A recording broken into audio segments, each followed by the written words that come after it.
நண்பர்களே வணக்கம். நம்ம முருகப்பெருமானோட அறுபடை வீடுகளை பற்றி நினச்சாலே நமக்கு ஒரு தனி பக்தி, ஒரு தனி எனர்ஜி வந்துடும் இல்லையா? இன்றைக்கி நம்ம பார்க்க போகிறது முருகனோட 5ஆம் படை வீடான திருத்தணி. பொதுவாக முருகனோட மற்ற படை வீடுகளில் எல்லாம் அவர் சூரசம்ஹாரம் பண்ணியிருப்பார், இல்லைன்னா கோச்சிட்டு போய் நின்று இருப்பார்.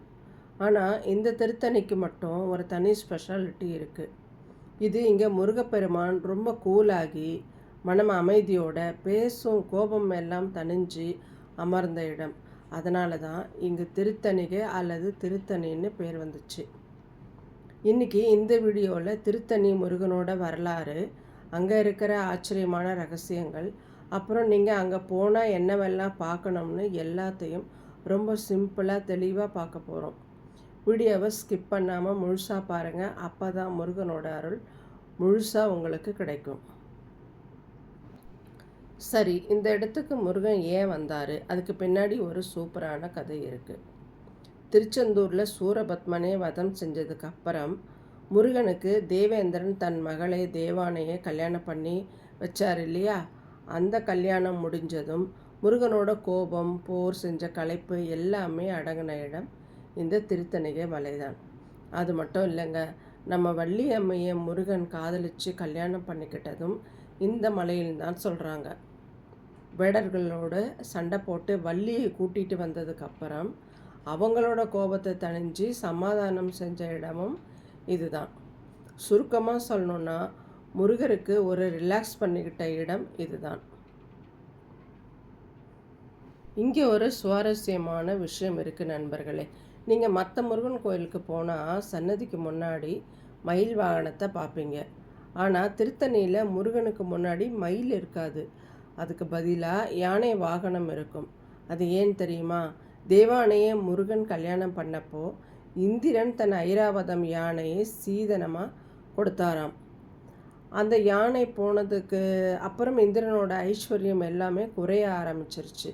இதை அறிந்த முருகன், பரவாயில்ல, யானை எனக்கு நேராக இருக்க வேண்டாம், உன்னை பார்த்து இருக்கட்டும், அதாவது கிழக்கு நோக்கி பார்க்கட்டும், உன் ஐஸ்வர்யம் திரும்ப கிடைக்கும்னு சொன்னாராம். இதனால தான் இங்கே யானை வாகனம் கிழக்கு நோக்கி இருக்கும். இதையெல்லாம் நீங்கள் நேரில் பார்க்கும்போது கவனிச்சிங்களா இல்லையான்னு கமெண்ட்டில் சொல்லுங்கள்.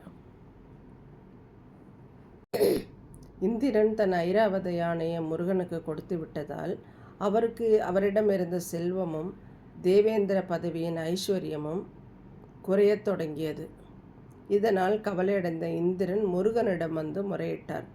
அதற்கு முருகப்பெருமான், இந்திரனே, கொடுத்த தானத்தை திரும்ப பெறக்கூடாது, அதற்கு பதிலாக என் முன்னால் இருக்கும் யானை உன்னுடைய திசையான கிழக்கு நோக்கி பார்க்கட்டும், அதன் பார்வை உன் மீது படும்போது உனக்கு இழந்த செல்வங்கள் அனைத்தும் மீண்டும் திரும்ப கிடைக்கும் என்று அருளினார்.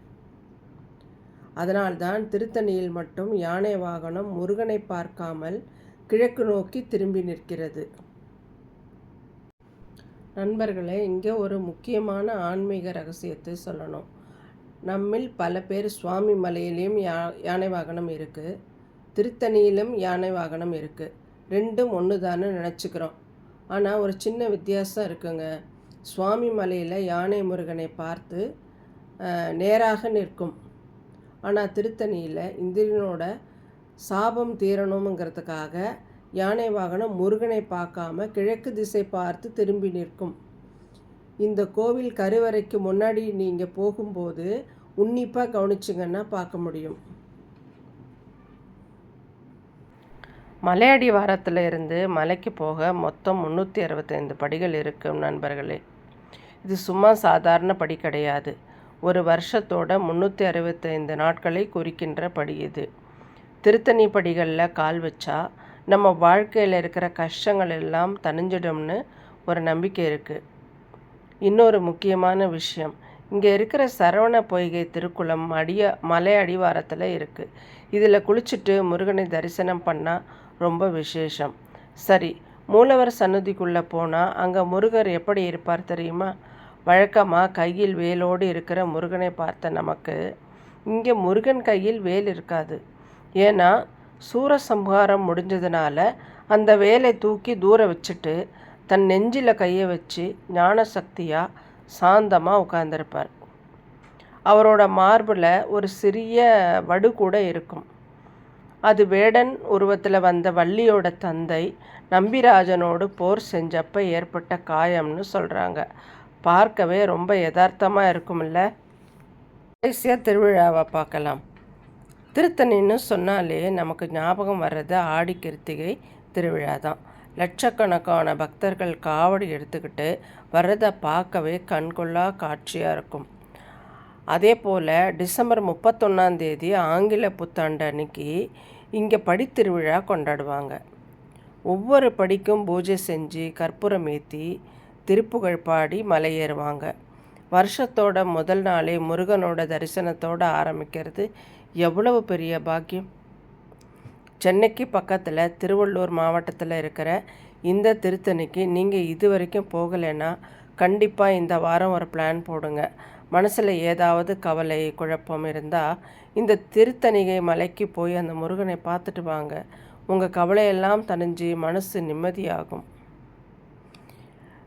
இந்த வீடியோ உங்களுக்கு பிடிச்சிருக்கும்னு நம்புகிறேன் நண்பர்களே. பிடித்திருந்தால் மறக்காமல் ஒரு லைக் போடுங்க.